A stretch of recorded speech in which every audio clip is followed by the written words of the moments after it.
Last week, our scroll down gems absolutely smashed. Ladd McConkey was the wide receiver 1 on the slate with 26.1 points. Kyle Pitts was the tight end 2 on the slate with 23.1 points. And our quarterback gem, Bo Nix, finishes the QB2 with 29.8 points.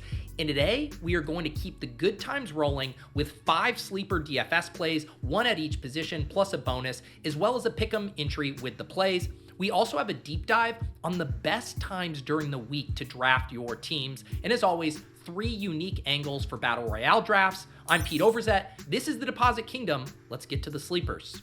First up, we have Seahawks quarterback Geno Smith. He's at home versus the Rams. He has an ADP of 35.9 on Underdog. That makes him the QB 16, and he has a $5,800 price tag on DraftKings.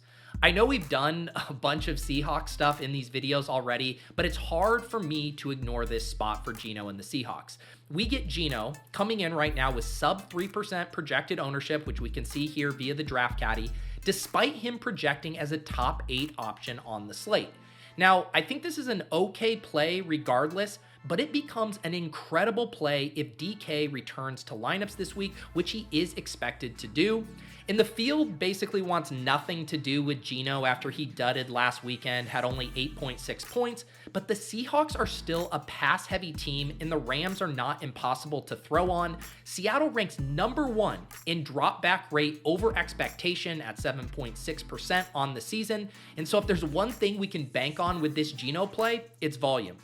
The best way to execute this is I think you select DK Metcalf in round 5 and then Geno in round 6, and you just lock up that stack. And then if for some reason Metcalf doesn't play, you can boost either Lockett or JSN in your ranks and swap those Metcalf teams to a different Geno stack. And if you guys are new to these videos, new to Underdog and how these draft dynamics work, we have previously made a video on the swapping dynamics. I'll link to it up above here. It's the one with Evan Ingram on the cover if you check the playlist down below as well. I also have another angle for how to approach Geno that I'll share when we hop in drafts in a little bit. Next up, we are going to running back with Cardinals running back James Conner. He's at home versus Chicago this week. He has an ADP of 35. That makes him the RB 13 on Underdog, and he has a $6,600 price tag on DraftKings. This is a classic chase the unsexy volume play that we love to exploit in these 6-person Battle Royale drafts. And Conner isn't popular because he hasn't topped 20 fantasy points yet this year, but the usage has been awesome. He's now coming off back-to-back weeks with 23 opportunities, that's carries plus targets, but people are, I guess, scared off by the Bears defense.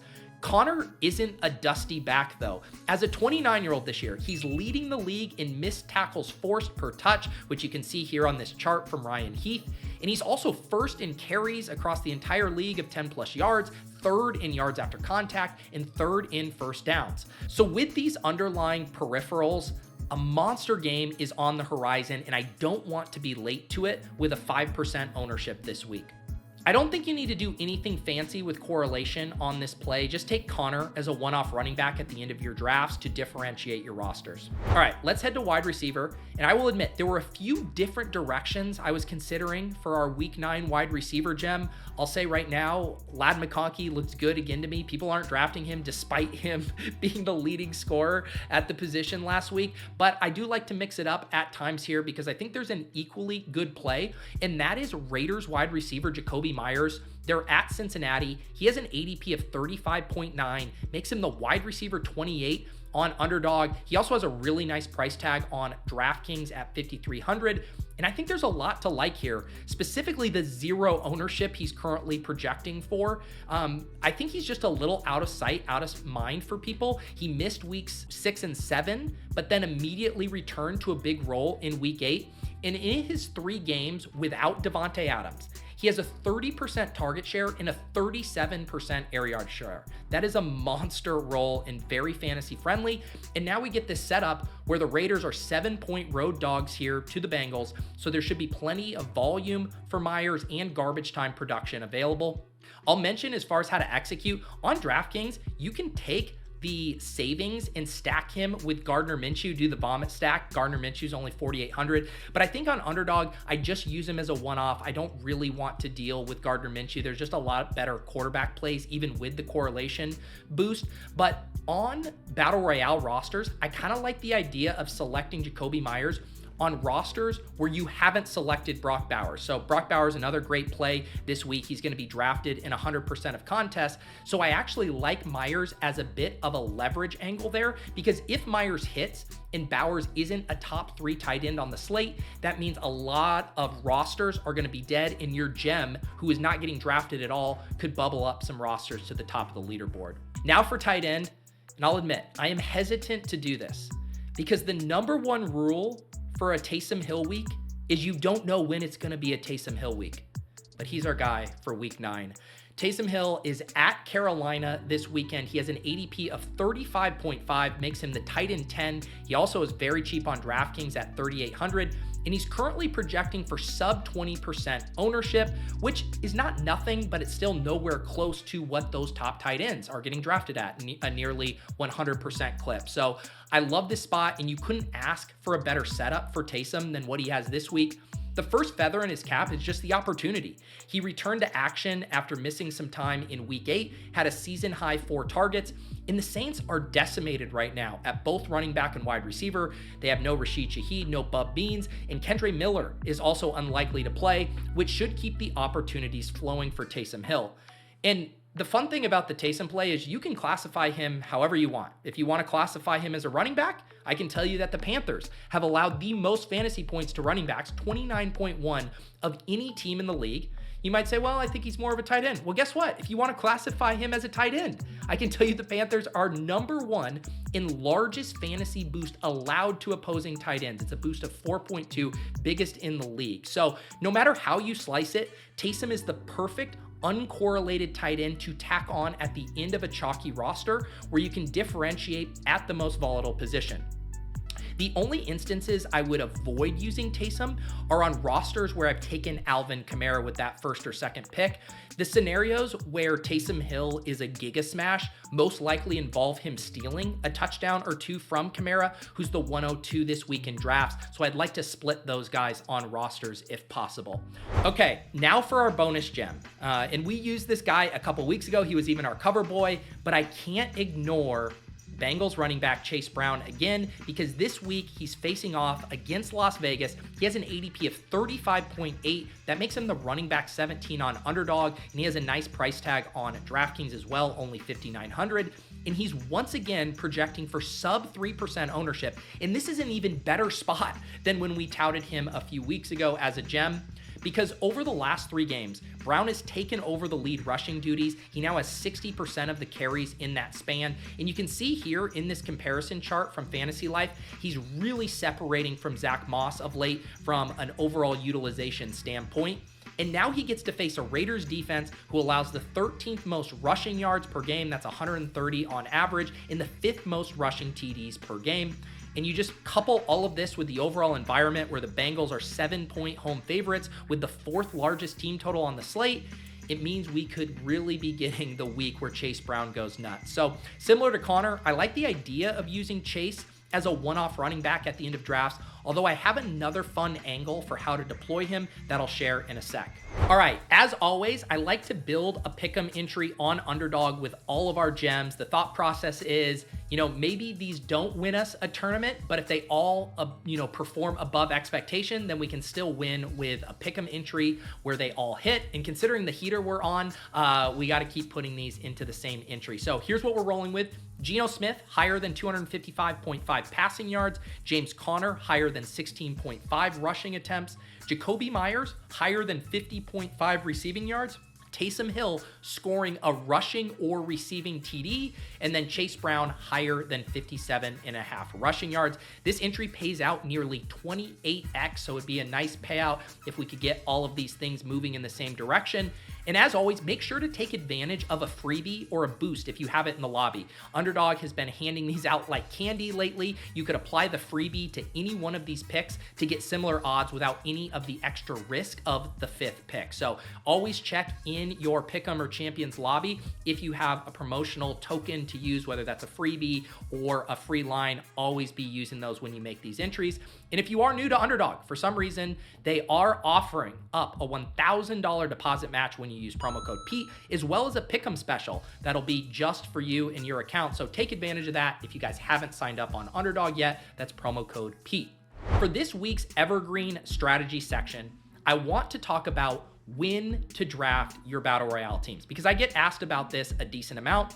And the weekly Battle Royale contests normally drop on Monday mornings. And I do a first look draft on my portfolio review show on the Pete Overs at live stream channel. If you guys ever want to get my very first knee-jerk thoughts to a slate when I pull it up. But as you can expect, a lot changes from a Monday to a Sunday AM. We have projections that change. We have injuries that impact the slate. We have news that impacts the slate. So the benefits to drafting early versus drafting late are actually very similar to the dynamics we discussed with drafting Best Ball Mania teams early in the summer when the contest drops in late April versus late in the summer, right when the season's about to start. You can always revisit that video on the channel. I'll post it right here if you want a deeper dive on the pros and cons of drafting early versus late. But the TLDR is the pros of drafting early is you have a chance to get players on the cheap before their stock rises, which can result in closing line value and the chance to build super teams that the rest of the field won't have access to later in the contest window when that price adjusts. The cons to drafting early are that you are drafting at a big information disadvantage, which means you're more likely to step on landmines or build dead teams. The inverse is true for drafting late though. If you wait until Sunday morning to draft, the ADP will be extremely efficient by then and it will be harder to build a super team, but you also have a big information advantage over early drafters. And this exact dynamic played out last Sunday when we learned that Jaden Daniels was going to play. Early week drafters could not have made that assumption because almost all of the reporting indicated that he was likely to sit again. So this presented an opportunity for late drafters to slam Jaden Daniels in drafts on Sunday morning because it's incredibly rare to get a chance to draft a top 3 quarterback on the slate. That's how he was projecting at a fraction of the ownership of the other top QBs. Because if you think about it like this, had we known Daniels was going to play all week, he would have been 100% drafted. He would have been taken in every draft. Instead, as we can see here via bbmdb.com, Patrick Donovan's terrific site, which now has Battle Royale functionality, he was only on 1,600 teams. So a 20% ownership clip there, which is way underrepresented for what his ceiling is on a given week. So on Sunday, when I still had Battle Royale teams left, I tried to get Daniels on all 20 of my final drafts. I ended up with 17 shares. There were other people in those rooms also trying to get Jaden Daniels. And you know what? He didn't break the slate, but the point here is this is the type of spot that when it presents itself, you want to press this edge. And these spots don't happen all of the time, but when they do pop up, I want you guys to be ready for it. And I'll also say the pros of drafting early are far more pronounced in the 12-person draft, say like the Dog Bowl, when 72 players are getting drafted versus 36 in these 6-person Battle Royale contests. And those ADP movements just mean so much more when double the amount of players are getting drafted. And as we've discussed a ton around here, there generally isn't a huge difference in projection between pick 15 in a BR and pick 36. That's why we're willing to scroll down past pick 36. That's generally kind of the spread I'm looking at in the 6-mans. But with the 12-mans, there's a huge difference between pick 36 and pick 72 as far as their projectable role, which means getting CLV, being on the risers in the 12-person contest can be massive. So for CLV to matter in the 6-person draft, you really need a riser to move up into that top 10 to 15 picks range. That's where all of the elite assets are. And then you start to get worried about people who have better combos of elite picks because they were able to sneak in a top 10 to 15 pick at a much cheaper price. The issue is that just doesn't happen as often with the 6-persons. It's really hard for some player to not project really well at the beginning of the week and then just have a massive value change. So I prefer drafting my 6-person contest later in the week, but if I were doing a ton of dog bowls, which I unfortunately don't have time to do, I would be trying to do those earlier because that CLV is really important. But the takeaway for you guys here is it's important to push specific edges depending on when you are drafting. If you're a sicko drafting early, target the guys you think will rise. These are often the guys that projection sources are really going to love, and then the field's going to start reacting to those projections. And if you're drafting late, like I generally do, focus on the plays that have become stronger because of that news and information. All right, before we hop in some drafts here, I do want to shout out the winner of the Deposit Kingdom Weekly League for Week 8, Ty Schmidt 4. Ty had a Jalen Hurts premium double stack to A.J. Brown and Devontae Smith. He had Joe Mixon and Devon Achane at running back, and he had Travis Kelce at tight end. The one fascinating thing about this lineup is it was a T. Higgins lineup initially, and then once T. Higgins was ruled out, Ty was able to swap to Devontae Smith, who ended up being the key piece, even more so than A.J. Brown. And I'm not sure if Ty purposefully set all of this up to swap all of his T to Devontae, or if he was just lucky, but regardless, it was a sweet move and goes to show you don't have to be perfect in these smaller contests. And if you guys are wanting to compete with us in the Deposit Kingdom, have a chance to have your lineup reviewed here on the show or on my portfolio review stream on Monday mornings, that contest goes live every single Friday at 3 p.m. Eastern. All right, it's time to draft though. Let's get in and try out these 3 unique ideas I have. All right, we got the Week 9 Battle Royale contest here. I believe, what is our top prize this week? We got 40,000 up top, so not the 50,000. It didn't fill last week, so come on, guys. We got to be better. We got to fill this so we can keep getting those $50,000 top prizes, but I am not going to turn my nose up at 40,000. We're going to get in here and draft this week. And our first idea, we mentioned the Geno stuff, and I mentioned the kind of the simple angle for playing Geno, I think, is just with DK Metcalf and then with and then tacking him on as the stack in rounds 5 and 6. But I think the really fun angle here is a Geno double stack. And the thought is this: the weeks where Geno is the number 1 quarterback on the slate or the number 2 quarterback on the slate, he's going to carry along a second pass catcher. He's not rushing the ball. It's not a Bo Nix situation where he can derive so much of his value on the ground that it can just be a skinny stack. I do really think if Geno breaks the slate, 2 of DK Metcalf, JSN, Noah Fant, or Lockett are hitting there. So this first draft, we are going to just call the Geno doubles.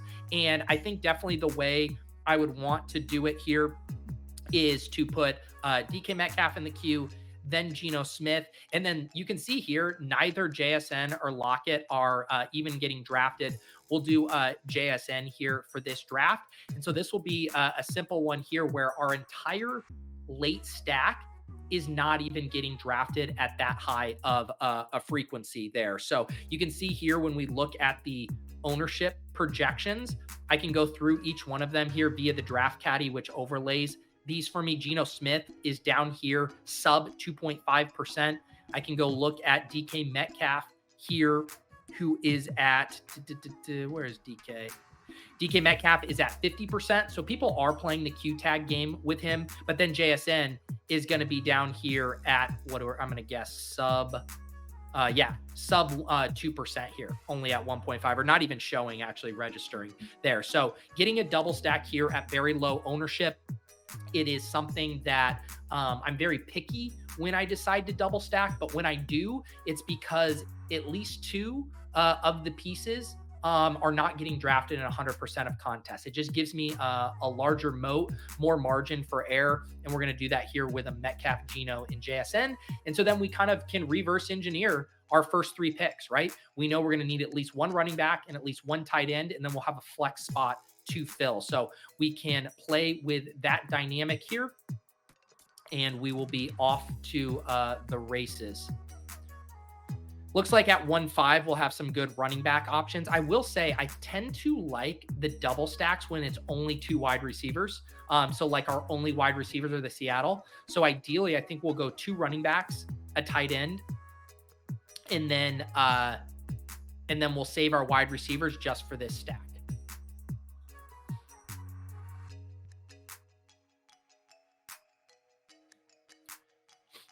This week, we have CeeDee Lamb as the 101 Kamara. It looks like Barkley has just now started to flip Kamara in ADP there. What was it? Kamara's at 3.3. What's Barkley? No, Barkley's at 4.4. So people still taking generally Kamara over him. This is funny. This might break to where we get Kyron as part of this game stack. It's, again, not something I'm like going to go force, but when the best available running back, he does go. So we're just going to take Kamara here. That's an easy selection at 1.5. He should absolutely feast against this Carolina Panthers team that is literally the worst against running backs that we kind of pointed out when we did the Taysom Hill thing before. So Alvin Kamara here, which means we're going to do a running back and a tight end. We'll take a running back likely with one of these 2 picks, and then we'll come back and grab a tight end in round 3. And then we'll push the plane because this draft it'll be very unlikely that we would get sniped on a DK Metcalf in round 4. Although every time I say that and I do these, I'm never surprised when my gal brain idea gets sniped out in front of me when I decide to turn the camera on. This is a super fun start. Derrick Henry falls to me here. So this kind of goes back to something we talked about in previous videos, where when you get 2 ADP fallers at the beginning, you want to take advantage of that because there are not going to be a ton of Alvin Kamara, Derrick Henry teams this week. It requires both of them sliding multiple picks past ADP. Because Kamara is generally going 1-2, 1-3. Derrick Henry is generally going at 6-7 in this range. So now we get both of them on the same team, which I'm sure it'll happen a decent amount, but it'll be a significantly larger number than, say, a stock pairing. So like Bijan, what's Bijan's ADP here? Just to give you an example. Bijan's ADP is 8. So I think Derrick Henry and Bijan at the turn will be a fairly popular, and I would bet, and we should go and check this after the contest, that combo will happen a ton. Bijan and Henry, whereas Kamara and Henry will be far, far less frequent just because it's harder to get. Most drafts will not let Alvin Kamara slip to 5 and let Derrick Henry slip past the turn. So love scooping up those combos if they can be unique. And then with this pick here, we are going to grab our tight end. Then we'll grab DK Metcalf, and then we'll know that our last 2 picks are not going to get sniped here. All right, let's do Brock Bowers.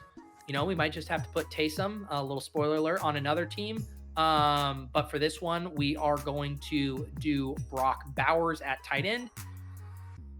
And then just for the completionists here and to make sure we don't get too cute, if for some reason one of our guys were to get sniped, I will just toss Tyler Lockett in the queue here. But here we go. We're going to take DK Metcalf. I can't imagine anyone's going to take unstacked Geno. So this team is going to draft itself. This is one of the beauties about going kind of contrarian and unique with your last. You can just push the plane and move on to the next draft. We'll double check on this to confirm we get our guys.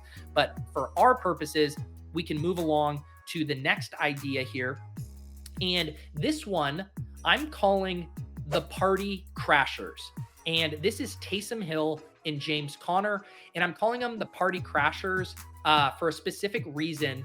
Taysom Hill obviously could crash the Alvin Kamara party, right? Because the scenarios where Taysom Hill, and we kind of already laid this out in the gems, where he has multiple touchdowns, it means Kamara probably isn't breaking the slate. It means you probably needed a different first round pick other than Kamara. Like the scenarios where Kamara is the optimal 1-2 or 1-3, he's probably scoring 2 touchdowns. He probably has 100 plus scrimmage yards. So if Taysom's stealing that, that's, ruining one of those early Kamara teams. And then with James Conner, Trey McBride is going to be a popular tight end pick. He's getting drafted as the tight end 2 in 100% of drafts. Marvin Harrison isn't quite as popular this week. He has an ADP of 34.6. Let's see here what his draft percentage is showing up as, around 10%. But this is another angle here where James Conner is stealing touchdowns, stealing production theoretically away from the Trey McBride stuff. Just 2 double scrolls here I like that could really surpass these other builds. So I like this idea where it's like Taysom or James Conner outscores Kamara. And then why is that happening? Well, it's because Taysom Hill's going crazy at tight end and having a good day there. So then we are able to take advantage of both of these spots. So I'll put these guys in the queue here. We will select James Conner with our 5th round pick and Taysom Hill with our 6th. And I should also mention, I need to do more of these draft ideas and replicate them more, because my best team in the Battle Royale last week, and I showed this on my my portfolio review stream, but I'll show you guys this here on Sunday. Let's see here. So in Battle Royale, my best team that finished in 454th place was a team I drafted on this show last week. It was the double scroll at the end. It was a Ladd McConkey, Kyle Pitts, and those guys combined for nearly 50 points.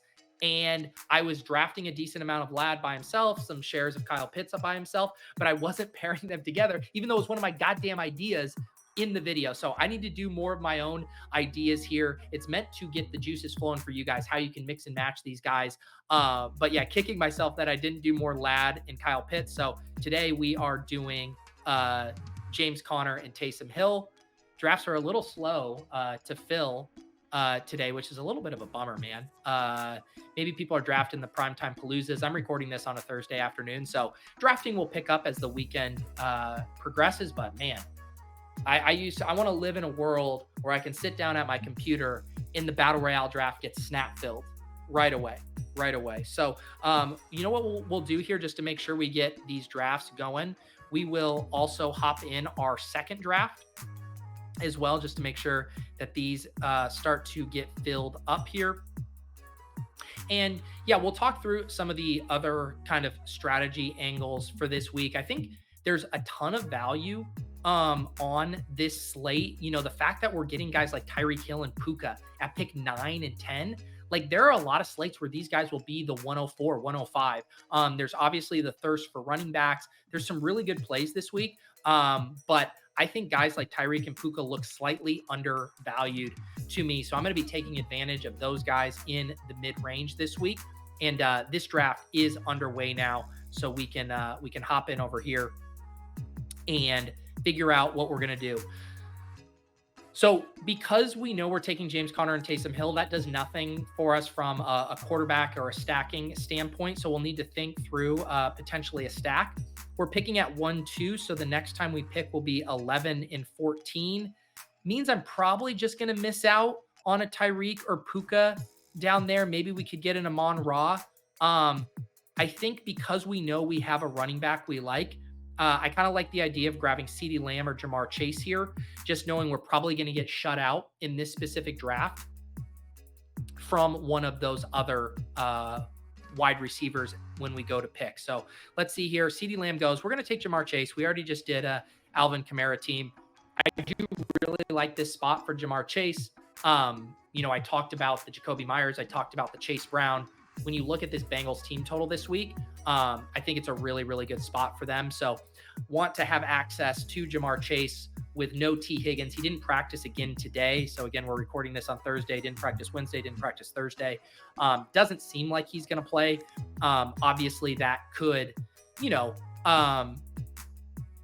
dampen the excitement around Jamar Chase a little bit, just because T. Higgins has been out targeting Jamar Chase when they've played in games together this year. But yeah, I think this is an explosion spot for the Bengals here. And it's funny because our third and final draft idea is actually going to feature Jamar Chase. Maybe, you know what we're going to do? I think we're going to accomplish all of them. We're going to do one fell swoop. So the other idea is called Chase and Chase, and it's Chase Brown and Jamar Chase. Here, we are going to grab Amon-Ra St. Brown, and then we are going to grab, we'll get our Chase here. Oh, we're not on the clock yet. So you're getting a double whammy. Sorry to Chris down here, my editor, who's having to put these. But the two ideas, the Party Crashers, Taysom and James Conner as our final two picks. And the other is the Chase and Chase, the Cincy running back, Cincy wide receiver attacking this spot here. And I'm just making sure, you know what? This would be a really good team to do a naked quarterback on it. So let's go ahead and roll out Josh Allen. Josh Allen, not a guy you have to stack. And the reason that we don't have to force the stack here is because we're doing Chase Brown and Jamar Chase. We're saying Jamar Chase has an alpha game, but Joe Burrow isn't optimal because Chase Brown has a couple touchdowns on the ground. So Joe Burrow maybe only throws for 1 touchdown, even 300 yards. That's not going to cut it. But we're still capturing a ton of points through the top 2 Bengals players. Then, of course, we have James Conner. We have Taysom Hill. We're not stacking up James Conner. We're not stacking up Taysom Hill. I guess the one conversation would have been we have Amon-Ra St. Brown here. So we could theoretically stack up Jared Goff. That would be fine. But on this team, we're already getting pretty fancy, right? We're scrolling at our last 3 picks. We're scrolling to Chase Brown. We're scrolling to James Conner. We're scrolling to Taysom Hill. So let's take a higher ceiling player, a naked quarterback in Josh Allen, and then we'll finish with these other plays here. So I cheated. Normally I do 2 separate draft ideas, but with the contest feeling a little slower today, we're going to hit them all in one fell swoop because it broke perfectly with the Jamar Chase team.